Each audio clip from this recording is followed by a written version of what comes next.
aí, talentosos? Nós somos a Área Útil. Muito bem-vindos, muito obrigado por você que está assistindo o nosso programa. No programa de hoje vou receber Edgar Ueda, palestrante, escritor best-seller com 3 livros escritos, empreendedor, CEO da Neximob. Você não pode perder e não saia daí. Roda a vinheta!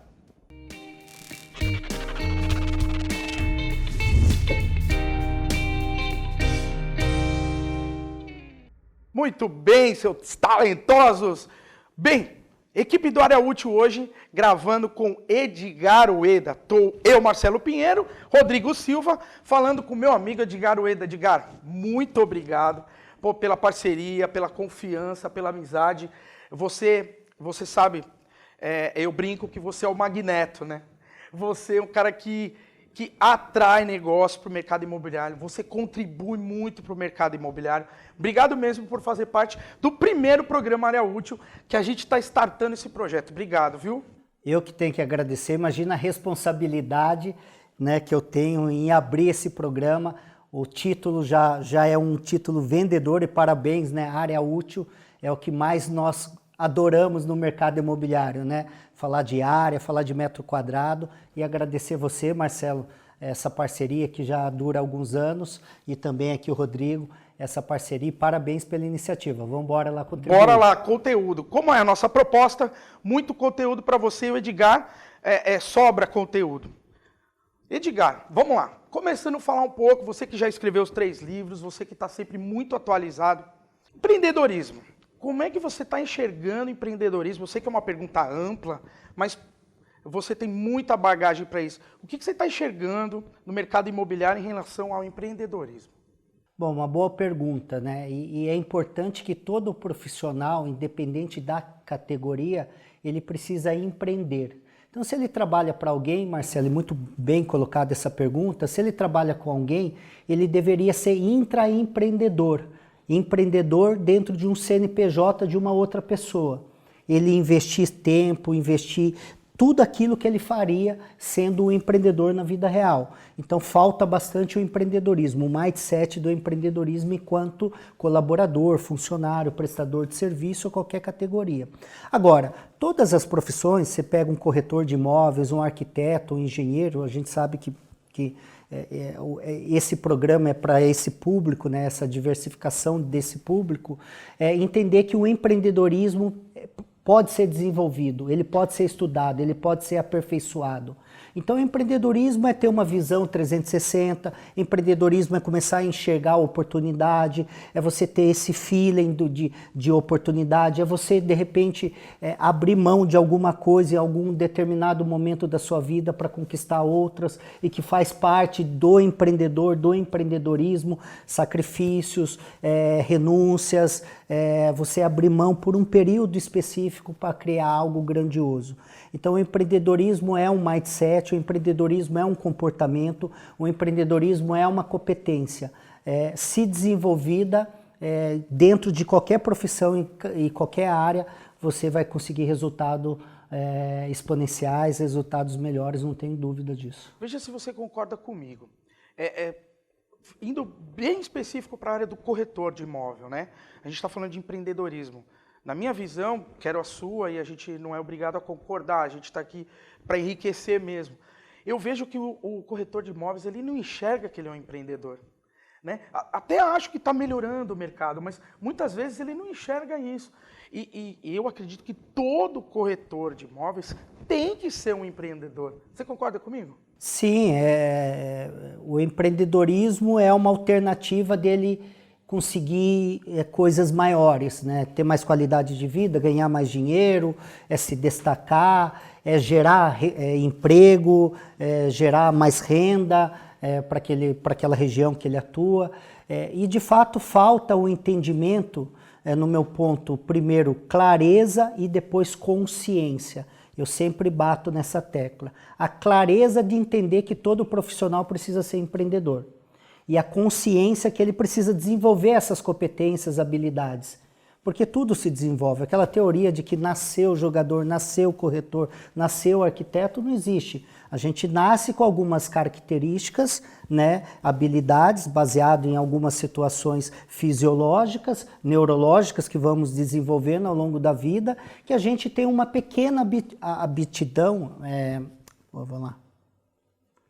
Nós temos uma pequena vocação para conseguir ter mais resultados e algumas habilidades. Por exemplo, eu sempre fui comunicativo, mas eu desenvolvi a habilidade de vender, de negociar, de persuadir, de comunicar, fazer o marketing. Foram competências que eu fui desenvolvendo ao longo da minha vida. Eu não nasci com essas competências, né? Então, qualquer profissional, corretor, ou arquiteto, engenheiro, qualquer área, ele pode ser um empreendedor de sucesso, ou ele pode ser um profissional de sucesso se ele desenvolver as competências adequadas, né? Desenvolvimento e aprimoramento, né? Rodrigo, nós que concebemos o Área Útil com tanta alegria, num programa com tanto agradecimento, um parceiro nosso. Cara, eu costumo brincar que eu acho o Edgar um magneto, né? Como tem lá no X-Men, né? Que atrai todo o ferro. O Edgar é um atrator, né? Ele atrai muito, ele tem atração por negócios. Eu sei o que tu pretende perguntar para ele, mas esse talento dele de atrair negócios é uma coisa dele, é nato, né? Exatamente, Marcelo. E uma coisa legal que a gente falou no primeiro programa, né, o programa 0, é que a gente sempre teve interesse de trazer pessoas que conseguem conectar com os profissionais do mercado imobiliário e trazer coisas práticas, coisas úteis. Exato. Então, a questão da motivação, do que colocar em prática. Então, assim, o Edgar é um profissional que consegue comunicar para esse público muito bem. Quem está no mercado imobiliário e está buscando conhecimento já deve ter ouvido falar do Edgar e dos conceitos. E uma coisa curiosa no mercado imobiliário é que a gente precisa falar de empreendedorismo, a gente precisa falar de gestão, e a gente precisa falar de vendas também, né? Então, o corretor é muito cobrado por isso.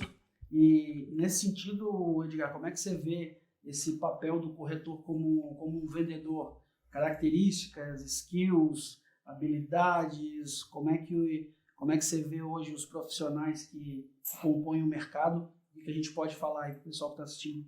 Show de bola. Eu quero responder as duas, né? Porque o Marcelo começou com essa questão, mas eu acho que é interessante, porque às vezes quando se coloca essa pergunta, Rodrigo, que o Marcelo colocou, de, olha, ele é um magneto, ele atrai negócio, parece que é sorte, né? E na verdade não tem nada de sorte, tem técnica, tem estratégia, e aí você consegue de fato ser um gerador de negócio orgânico. 100% dos meus negócios vieram por indicação, ou vieram de uma forma espontânea, né? Não foi uma abordagem, uma oferta ativa. Então, isso é uma técnica, é uma estratégia que se desenvolve. Então, como eu me posicionei, o desenvolvimento da autoridade é uma outra estratégia para você atrair negócios, a rede de contato que você cria é uma outra estratégia para você atrair negócios. Então, a somatória dessas estratégias que eu fui desenvolvendo ao longo da minha trajetória no mercado imobiliário, que hoje já totaliza em 10 anos, é que gera esses negócios, esse volume. Então, quem vê do lado de fora parece que de fato é algo de sorte. Não, mas são estratégias desenvolvidas que aí sim atrai esse volume de negócios. Respondendo a sua pergunta, Rodrigo, de vendas, vendas de fato é uma habilidade que se desenvolve e você pode se tornar o maior vendedor de todos os tempos. Eu vendi, por exemplo, 17 mil imóveis, 17.557 imóveis. Eu estou falando de 4 bilhões e 200 milhões em VGV gerado. Foram 56 empreendimentos lançados em 14 estados e mais de 40 cidades. Mas eu errei bastante. Eu deixei de vender bastante. Eu não converti bastante, porque não existe o algoritmo só do bom resultado, não existe só o bom resultado. Você acerta e erra. Agora existe a inteligência. Com o erro eu aprendo e com o acerto eu melhoro e aprendo. Então vai chegar um determinado momento que você vai mais acertar do que errar. E vendas é exatamente isso. A pessoa ela precisa entender qual que é o seu algoritmo de conversão.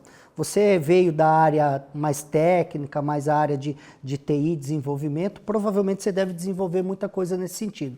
Por exemplo, quantos leads eu tenho que prospectar? Para quantos atendimentos eu tenho que fazer? Para quantas conversão eu consigo? Dessas conversões, eu consigo novas conversões? Ele continua comprando? Ou se ele não comprar, ele vai indicar? Então tem um conjunto de variáveis que alguns vendedores que não são qualificados, ele não presta atenção. Por exemplo, ele acha que porque eu prospectei 1000 leads, eu tenho que converter 900. Não, talvez o seu algoritmo, a sua conversão é de 1000 para 1. Você vai ter que prospectar 1000 para converter 1. E que está tudo bem, no primeiro você entende e depois você melhora. Né? Foi o que eu fiz. Eu comecei com 10 para 1. Então eu tinha 100 unidades naquele empreendimento, eu tinha que prospectar 1000 pessoas com intenção de compra. Eu tive um empreendimento que eu vendi em 6 horas, 35 milhões em 6 horas. A minha taxa de conversão foi 1,2 para 1. De 188 unidades, que geraram 35 milhões em vez de vender em 6 horas, eu prospectei 200 e poucas unidades, 200 e poucas intenções de compra, que é aquele cadastro de intenção de compra. Sim. Mas por quê? Porque eu fui melhorando o meu processo. Então, resumindo, o bom vendedor ele precisa entender de atendimento, ele precisa entender de persuasão, de negociação. A arte de vender é uma coisa, a arte de negociar é uma outra coisa. Perfeito. A converter está no campo de efetivar, o vender. Né? A negociar está no ato de discutir. E ele tem que ter habilidade de discutir. E depois tem a habilidade de persuadir, que é a quebra de objeções. Todo vendedor vem, todo comprador vem com objeção, todo bom vendedor vem com bons argumentos. Então, a arte de vender, efetivar, a arte de negociar, discutir, e a arte de persuadir, que é de convencer. Então, essas são as três. E claro, a arte de comunicar, depois você tem a arte de se relacionar, tem todo um conjunto de fatores que são umas somatórias, mas ele não observa alguns detalhes. Uma coisa legal, eu puxei já essa questão da venda para conectar desde o início a questão que o Marcelo trouxe, né? Você falou do empreendedorismo, aí o Marcelo trouxe a questão da atração, e aí eu já puxei a questão da venda, né? Porque uma característica que você falou, né, uma skill legal se ele tem que entender se ele é um intraempreendedor ou se ele faz o seu próprio negócio, e que isso está ligado a todas as outras coisas que vão representar venda para esse profissional. E quando eu puxei a questão de venda, não é só vender o produto, que é muito corriqueiro, né, Marcelo? Sem dúvida. Falando sobre, vamos vender um produto. Mas você precisa primeiro gerar valor para o teu cliente, gerar confiança, mostrar que você conhece, mostrar que você está atualizado, mostrar que você está inserido num contexto. Então você vende a todo momento, que nem sempre é o produto, e sim o profissional, o empreendedorismo. Então eu puxei a questão da venda justamente porque não é só, para quem está nos assistindo, a questão não é só vender produto.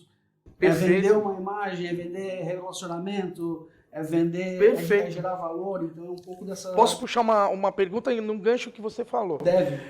A gente tem lido bastante com a minha equipe, você sabe que eu tenho uma equipe de vendas grande nos meus outros projetos. Eu costumo dizer para eles, vocês não estão vendendo produto, nós estamos vendendo o nosso serviço. E isso a gente tem lido e estudado muito.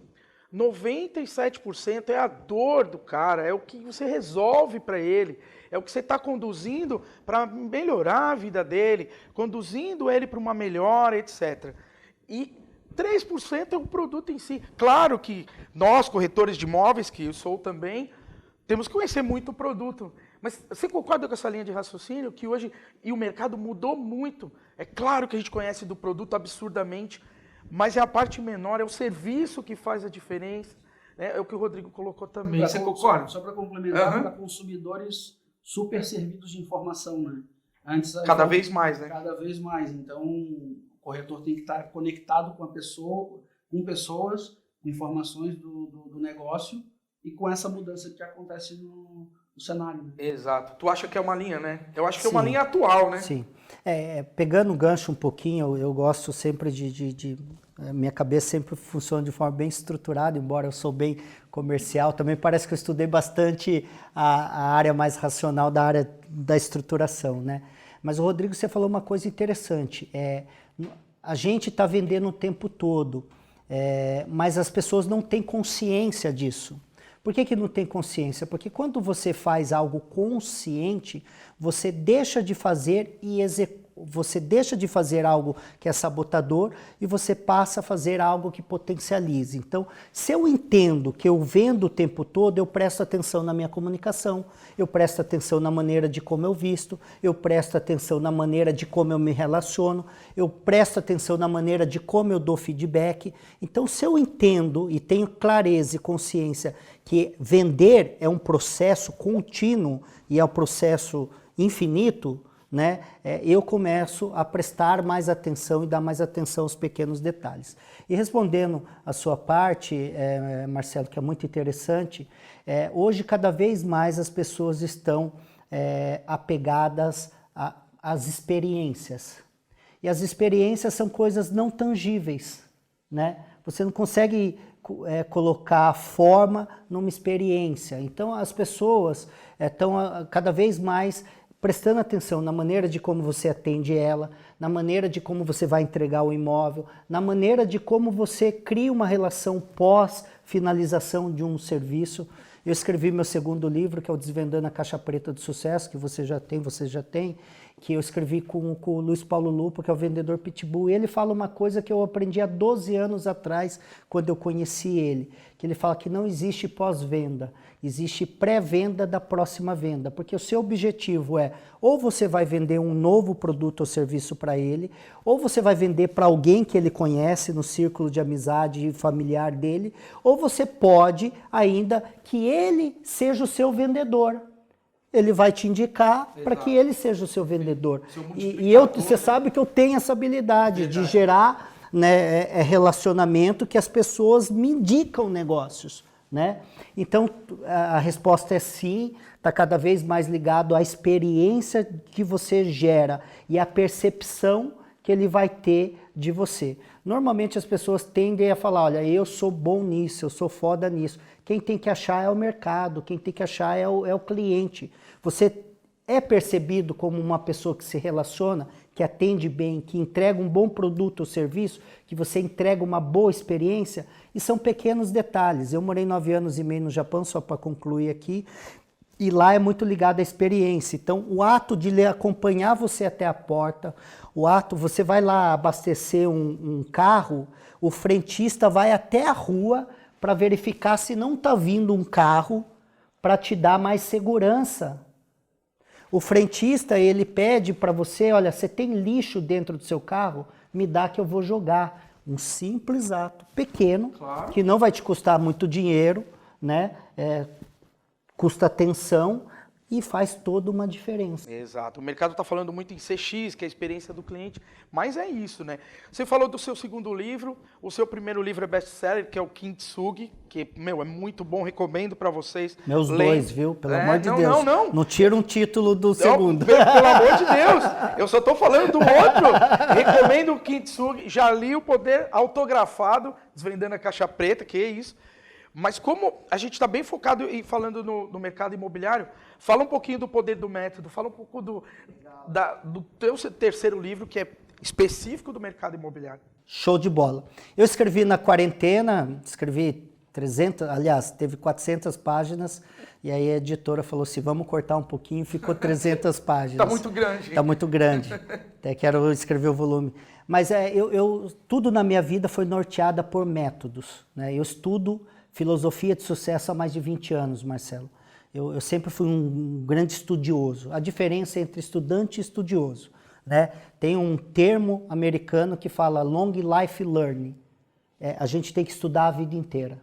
Não tem mais tempo de falar, olha, eu fiz uma faculdade, eu fiz um MBA, eu fiz uma pós há 10 anos atrás. Eu gosto de uma frase que eu cito em um dos meus livros, não adianta você ter a resposta se a pergunta já mudou. E nesse momento, né, com volume de informação, tem um grande pesquisador que chama Norton, que ele falava que antes da internet o volume de informação dobrava a cada 10 anos, e depois da internet o volume dobra a cada 18 meses.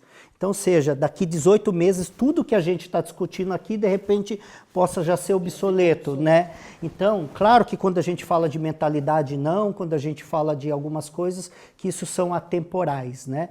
Mas pegando esse gancho, eu estudo pessoas de sucesso e processos de sucesso. Então, entendi que tudo tem um algoritmo, uma metodologia. E o meu livro, ele fala disso. Tenha método para tudo. Então, você quer, está faltando, a sua deficiência é vender? Então, pegue quem vende bem. Qual que é o modelo de vendas que você vai aplicar? Falta estratégia de vendas, de marketing, sei lá, logística, a parte administrativa não está bem. Então, tudo na vida tem método. A tendência do ser humano é ele pela tentativa do erro e acerto. Isso custa caro, isso é mais longo, porque você pode acertar ou não. Isso é mais doloroso, porque se errar, a conta pode ser alta. E não é o processo mais inteligente. Se você tem um processo validado, que é melhor do que o meu, eu tenho que pegar esse modelo. Isso não é plágio, isso é benchmarking. Exato. Né? Então eu faço esse modelo e as grandes empresas fazem isso, né? Então, se você tem um sistema que funciona e eu não sou bom nisso, eu vou lá e faço a modelagem. É natural isso daí. Então aprenda com quem fez, estude com quem fez, vá ler livro, vai fazer um curso, assista uma palestra, participe de um curso. Você, né, nós já fizemos, aí você sabe que a diferença, né? Porque isso é o processo mais assertivo, mais barato, mais inteligente e menos doloroso. Então, tá fácil entender, né? Esse podcast vai esclarecer bastante para as pessoas. Com certeza, e é triste às vezes que a gente tá dando nossas palestras, os cursos, e a gente percebe que o pessoal não tá aproveitando, né? É triste. E só para finalizar o meu livro, então ele tem método de lançamento, método de land bank, ele tem método de incorporação, ele fala de leilão, ele dá um overview no mercado imobiliário. Eu falo muito do poder do nexialismo, que na minha opinião é o profissional do momento. Antigamente você tinha que ser generalista, depois você tinha que ser especialista. Hoje você tem que ser ambos. E você tem que ter a habilidade de que se você não conseguir ser ambos, você tem que recrutar as pessoas corretas. É que nem um técnico. O técnico, para ele ser um bom técnico, ele não precisava ser um bom jogador. Tem muita gente, bom técnico, que não jogou bola, ou que jogou e não foi um cara de destaque. Verdade. Né? Então, agora ele tem a habilidade de contratar os melhores jogadores, colocar na posição certa e fazer ele potencializar, ele jogar bem naquela posição. Sim. Isso é o nexialismo. Perfeito, eu acredito muito nisso, concordo plenamente, mas eu não estou aqui para dar opinião, nosso convidado é Edgar, né? Eu queria puxar um item bem prático, você está falando do livro, então, para aquela pessoa que está nos acompanhando agora, que tem um método, um processo, ele já roda uma operação, ou que é bem sucedida, ou aquela pessoa que precisa melhorar, se a pessoa ainda não leu o teu livro, ela consegue ter essa modelagem, melhorar algo que já está rodando, ou precisar começar do zero. Tem os insights ali para a pessoa chegar nesse nível de proficiência? Tem. Poderia até dar uns 4 podcasts aqui do que a gente tem que falar, né? Mas é só se puxar para os próximos. Inclusive, vai ter os próximos. Eu aprendi uma coisa e gosto de aprender muito. As minhas inspirações são pessoas gigantes. Uma delas é o Abílio Diniz. Ele fala o seguinte: o resultado está naquilo que você faz em 90% do seu tempo e nunca em 10% do seu tempo. As pessoas, e está no meu segundo livro, a tendência é querer buscar fórmula mágica, bilhete premiado, bala de prata. Na minha opinião, não existe. Tanto é que até para jogar na loteria você tem que jogar muito e ter muita sorte para ganhar. Então não existe o caminho facilitado. Existe sim 1 em 1 milhão que deu certo fazendo quase nada? Tem, mas a maioria não funciona desse jeito. Então você busque esse método, estude, aprenda, seja do zero ou em qual fase da sua implantação você esteja, estude, estude novamente, busque outras fontes, aplique, melhore o processo. Então ele tem, eu falo que sucesso e fracasso, Rodrigo, são somatórias na vida. Você não quebra uma empresa por algo, você vem quebrando. Você não termina uma separação de um casamento por algo, você vem finalizando ele. Né? É que chega um momento que dá um basta naquela situação. E você não constrói uma empresa, um império, por uma situação só. Ah, eu vendi bem. Provavelmente você vende, você se relaciona, você entrega, você atende bem. Você tem uma somatória de atributos e características que fez a sua empresa se tornar um império. Você construiu um castelo, não foi só com tijolos. Você construiu o castelo com um conjunto de outras coisas, né? Então, na minha opinião, é isso, né? Tem que começar, porque eu falo que tem procrastinadores que ele tem dois movimentos diferentes. Tem o procrastinador que não começa, mas tem o procrastinador que não termina. Provavelmente você já viu isso. O cara começa, ele tem muito começativa, mas ele nunca vai até o fim. Ele entra no negócio, começa a dar errado, ele acha que o problema é o negócio. E aí ele tende a mudar o negócio. Muito então, iniciativa e pouca capacidade. Porque pode ser que não seja no 6º mês. Talvez pode ser que não seja no 6º ano. Pode ser que leve 10 anos, né? Eu acho que sim, né? Exatamente. Não, faz todo sentido. Não, e é muito rico, né? Bom, pessoal, temos conteúdo para horas e horas de programa. Lembrando a nossa audiência, lembrando você, talentoso que acompanha a Área Útil, nosso canal do YouTube. Clica lá no sininho, segue a gente, Área Útil Imob, ok? No Instagram, @Área Útil Imob. A gente precisa se despedir, mas deixando uma promessa que nós vamos gravar mais um programa com o Edgar, com mais conteúdo, porque fica com gostinho de quero mais, a gente sabe disso. Edgar, muito obrigado. Vamos gravar mais um programa abordando uma outra linha daqui a pouquinho. Mas, poxa, por enquanto, muito obrigado pela presença, pelo carinho, pelo prazer de estar com você aí. Eu que agradeço a Área Útil, esse projeto fantástico, tenho total certeza que vai impactar, motivar, inspirar muitas pessoas. Marcelo, você já é um amigo, é um parceiro, obrigado. Rodrigo também. E galera, se quiser saber mais, me segue lá, Edgar Ueda Oficial nas redes sociais, ou digita aí neximob.com.br. Estamos aí juntos. Gratidão mais uma vez. Poxa, a gente que agradece. Então, pessoal, muito obrigado pela audiência. Nos acompanhem, curtem. Lembrando que a gente está aqui para colaborar, para ter muita conexão. Lembrando, Área Útil, muito mais conhecimento por metro quadrado. Até o nosso próximo programa. Tchau, tchau.